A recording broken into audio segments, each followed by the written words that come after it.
It turned out to be you have to have in electricity what's called a boundary condition, where the wires enclose completely the electrical situation, and then once you have that, which is called a circuit, then you can get the batteries and the electromagnetic thing to work in a circuit. Now, a guy in Germany by the name of Steinhill decided that, well, let's see if we can use the Earth as the other boundary.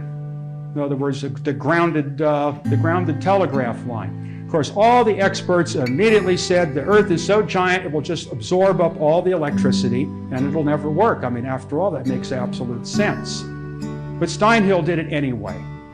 So he put the whole thing together, and lo and behold, it worked just fine. And not only did it work just fine, but a lot of stations didn't need batteries anymore. So instead of the electricity disappearing, the electricity was appearing. Then the question had to be, well, where was this electricity coming from? So the Earth was being used as part of the transmission structure. The Earth inside is a massive reservoir of electricity. It's in constant motion, usually in some type of impulse form of waves ringing and echoing and bouncing, and there are literal seas of electrical current, rivers of it, flowing from one point to the other, and that's what gives the Earth its magnetic field. It's this incredible current flow. So that started to do more and more of these problem things started to work their way into the telegraph situation. So it started to be that in the telegraph offices on certain days, the telegraph key sounders would just be clacking away on their own, like the ghosts were operating. It turned out to be what the problem was is the Earth was being impacted by solar flares, and it took basically the telegraph business to determine a lot of things now that, you know, is considered real scientific facts. It was the telegraph that forced most of these things to be analyzed and discovered, was the problems. So then they started to get a better idea of inductivity and antenna type connections. And so they had to use like pairs of wires, and had to go back to the original closed circuit during magnetic storms, which cut the number of wires in half, but that was the only way around it. And there was a lot of scientific study done during that period to determine what these what are called telluric currents. This is what my whole earthquake system is based on. This interference becomes the signal rather than the noise. But I'm not going to get into that because it's a specialized deal. I'm trying to cover the Tesla thing. So. But at any rate, the next problem is now they got the idea that they're going to string telegraph cable from England to the United States. And that just opened up a giant can of worms. So at that point, it took several tries to get the wire to go across without breaking. There was no math, there was no engineering, nobody knew what was going on, nobody knew what they were dealing with, and it consistently didn't work and failed, and eventually they got it going. And then an archetypal situation in electrical engineering history appeared out of this. It basically formed electrical engineering. At that time, the knowledge of electricity was being heavily advanced by a guy by the name of James Clerk Maxwell, who is basically the center figure in most of your modern, like relativity and Einstein and electromagnetism. Most of this ties back to Maxwell. Maxwell made a discovery that just kind of twisted everybody's brain inside out.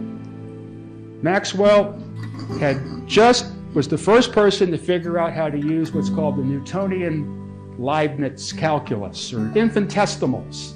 It was the system of infinitesimals, which is kind of like Alice in Wonderland. You have to believe that something continues to exist even though you divided it all the way to zero.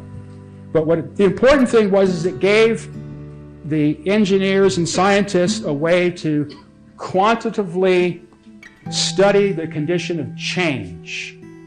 And it introduced the dimension of time into the study of natural phenomena such as electricity. That was probably one of the most important things that led to the ability of electricity to be engineered rather than just some weird thing that weird machines made that never really did anything other than shock people, and you couldn't do anything with it. It was just toys. It was basically, if you look at the situation in Europe, you have what's called the age of clocks. It was a concept of time was emerging, and where its effect, or how you say maybe its conjugate or its relation, really appeared was in the music of the time, which basically comes to a peak with a guy by the name of J.S. Bach. Because basically, when you analyze the structure of the music of J.S. Bach, you see all of your engineering math and situations and the things you're going to deal with in electricity are all basically mathematically fully developed. None of the experiments or the dimensions or any of that stuff, of course, ever went with it. It was pure music. It was a mathematical expression, so to speak. Then after all that kind of got shut down, Bach was basically the Tesla of the music world. When he died, his stuff was destined to go to the junkyard. It just happened to be some guy by the name of Forkel pulled all the stuff out of the scrap heap and got Bach's work, which was all going to the dump, back on a table or in a shelf somewhere so that other people, most notably Albert Schweitzer, could put it all back together again. But that's kind of diverging. So after that point, then the Newton and Leibniz and the mathematicians started to come up with things that change with respect to time, like the gravitational situation. The thing is when something falls through space, it doesn't fall through space at a constant speed. It keeps going faster and faster and faster. But the thing is how does it go faster? What's the rate at which it's going faster? The culture was starting to get the idea of how to express these changes in an abstract dimension, the dimension of time, rather than the dimension of space.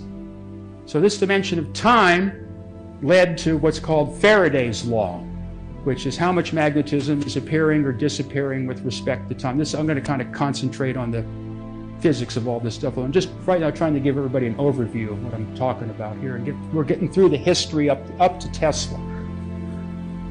So what Maxwell found is the way the physicists dealt with electricity was the amount of force that it induces on matter.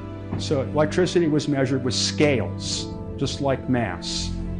In other words, if you have so much magnetic force, then it pulls the scale or pushes the scale a certain amount, and that's how you measure electricity. That's how most of your voltmeters and amp meters all worked afterwards when the electrical age was established, was the amount of force delivered against something like a spring. And that was the determination of what type of electrical quantity, what its magnitude was. So Maxwell found a very interesting thing. He found that if you take a certain quantity of the magnetism and a certain quantity of the dielectricity that exists in the space between the magnets and the coils and the whole thing, is it always comes out to be the same numbers. If you multiply them together, it always comes out to be 1 over the velocity of light squared. So Maxwell theorized that this velocity of light must somehow have to do with what he was trying to discover, which was radio. Maxwell wanted to figure out a way to communicate electricity from point A to point B through this primordial ether and the electrical lines of force. So at that time, I'm not quite sure on how they determined the velocity of light, but it would have been through Maxwell that these things were probably discovered. Now, these so-called famous equations like E equals mc squared that we attribute to Einstein and all that are basically all really attributed to Maxwell. These other people just reused the stuff to, make their theories work. But it all basically came from Maxwell. So Maxwell theorized two types of electrical propagation through space. One was electromagnetic, and it had to propagate at the velocity of light, and the other one was dielectric, and it became complicated to ascertain what kind of velocity there would be. So Maxwell had to come up with a conjugate to Faraday's law, which could be called the Maxwell law, but this is never expressed this way in the history books. So Maxwell gave enough quantification to the behavior of electrical fields and forces that now people that were physicists who could identify forces and scales and mass and all these type of things had something to work with. And telegraphers were the first ones that were out there that made something that they didn't know how it worked and were hard-pressed to have somebody figure out what the hell was going on, because the more they would try to develop the system, the more it would resist them. And then when it came to the undersea cable situation, once the thing was all hooked up, they found out that the telegraphic impulses would fall head over heels down the line and come completely scattered out the other end, and the whole thing was a complete disaster. So the physicists came up with an explanation and pounded on it in that direction, which is called the diffusion theory. Now, if I take a iron bar, and I take a torch to it on one end. Okay, and that end starts to get red hot. If I go down that bar, the bar is getting less and less hot. Okay, and there's a curve to that. It's a diffusion, where the heat is scattered and conducted, and it causes a very characteristic mathematical curve that has to always be the same shape. So the physicists concluded that the electricity propagating down the cable in the form of current and a magnetic field had to propagate in this way, so they attempted to load the signal to deal with that liability the best, which was the wrong direction to go. So some crazy guy by the name of Oliver Heaviside starts engaging in experimental mathematics because the Maxwell stuff was basically impossible to use.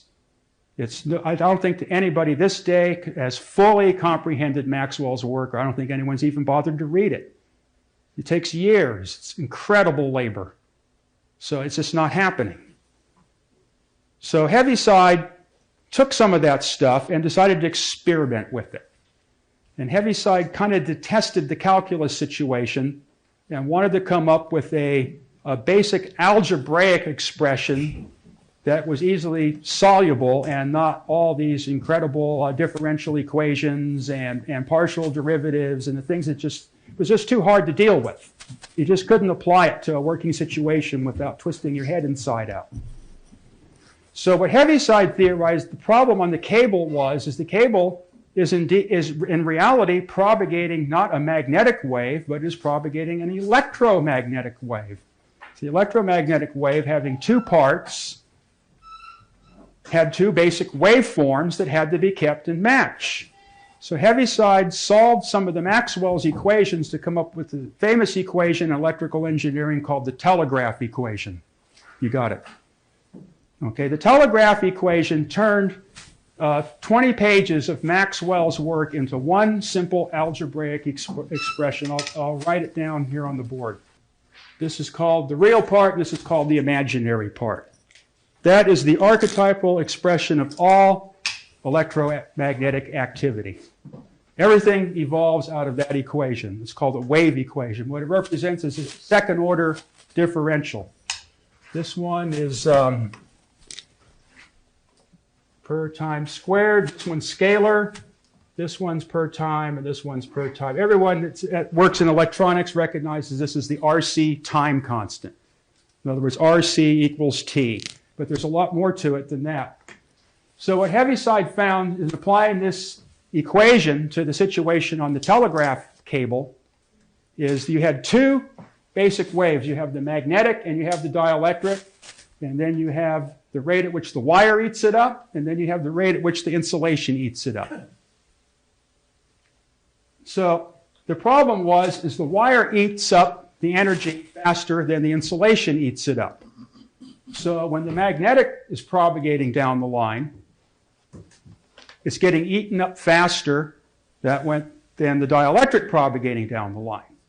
So what Heaviside did is, being that magnetism was being weakened, Heaviside used iron wire or magnetic tape in the cable to raise the magnetism to the point where it should have been. Two dissipations were equal, and then all of a sudden all the signals came perfectly clear out of the other end of the line.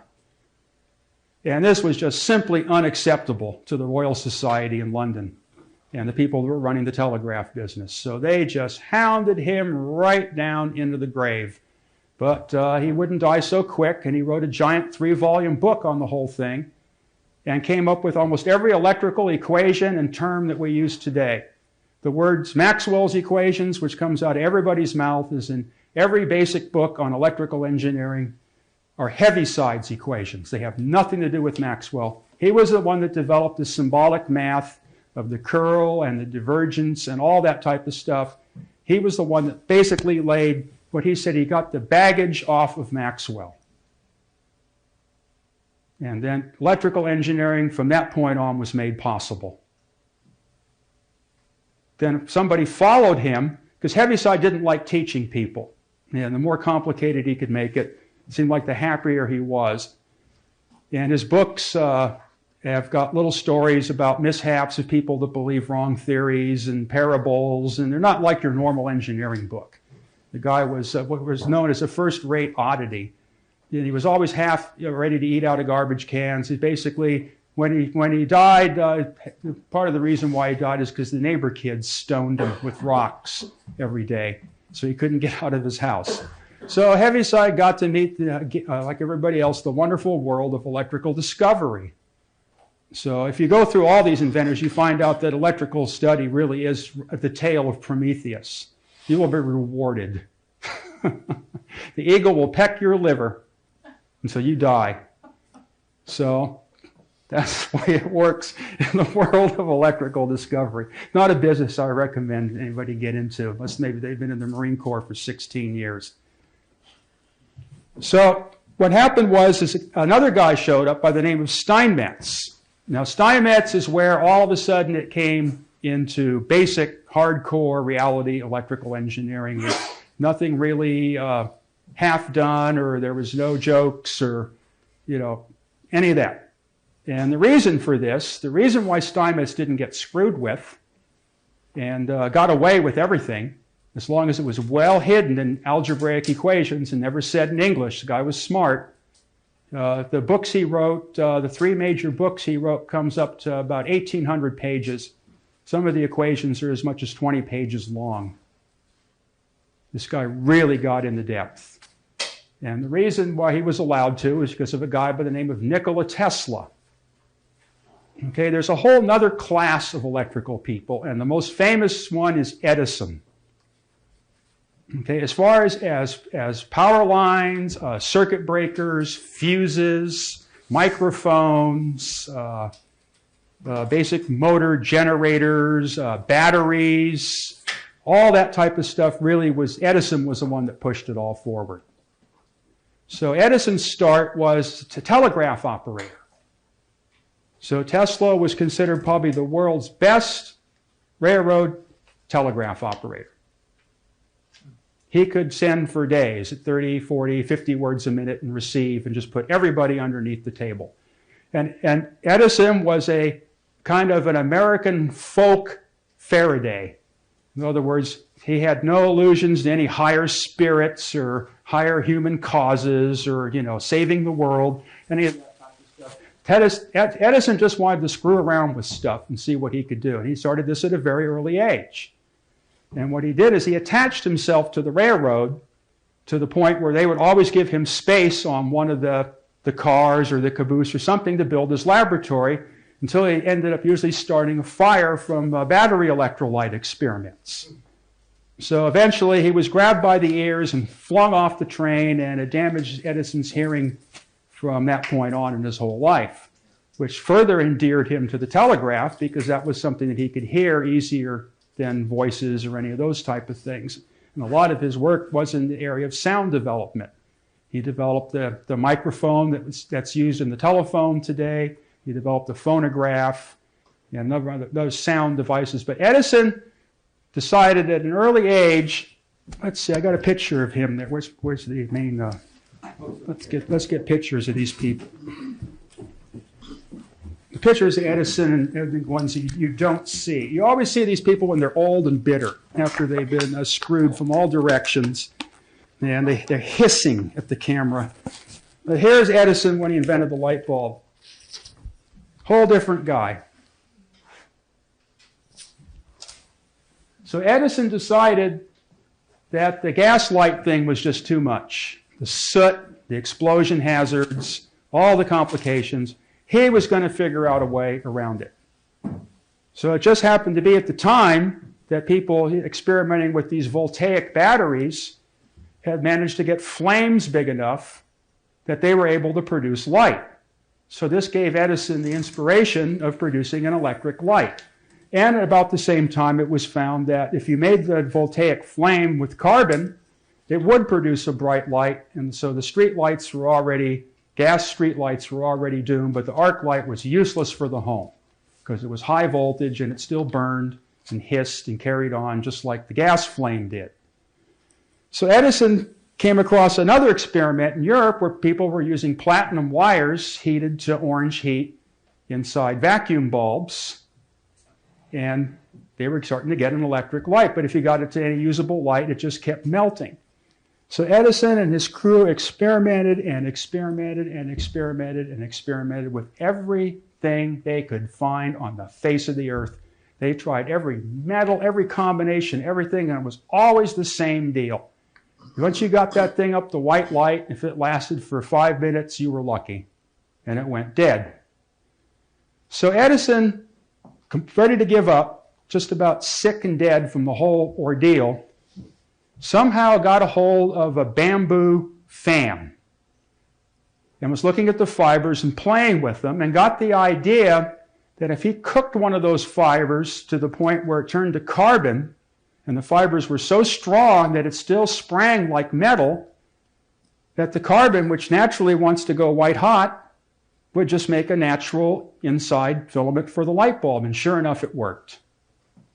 Gas companies didn't like that. Okay, so needless to say, the gas companies were not his friend. So Edison, trying to get the city of New York to adopt electric lighting system, of course, immediately comes up against the gas companies. And they have every trick in the book to try to put him out. So what the gas companies do is, okay, New York wants electric lighting system. What the gas companies did is they petitioned the city to force Edison to put all the electrical underground, which absolutely no technology existed for, because the only electrical technology was the telegraph wire. In Edison's situation, instead of being a little 8-gauge iron wire, it had to be a 2-gauge piece of copper cable.